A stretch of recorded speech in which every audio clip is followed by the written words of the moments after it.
हज़रत नूह अलैहिस्सलाम 950 साल ताईं पंहिंजी क़ौम खे अल्लाह ताला जो पैगाम ॾींदा रहिया, पर उन बदबख्त क़ौम जा माण्हुनि ईमान न आंदो,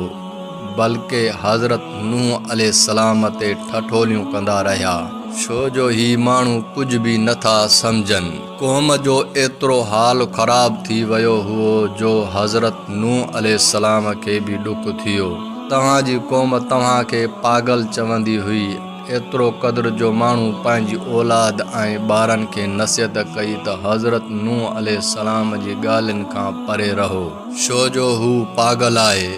एतिरे क़द्र जो हिकु ॾींहुं अल्लाह पाक तरफ़ां हज़रत नूह अलैहिस्सलाम ते वही नाज़ुल थी त ए नूह, तव्हां हाणे हिकु ॿेड़ी ठाहियो, छो त तव्हांजी क़ौम मां हाणे को बि ईमान न आणींदो सवाइ उन्हनि जे जेके अॻी ईमान आणे चुकिया आहिनि।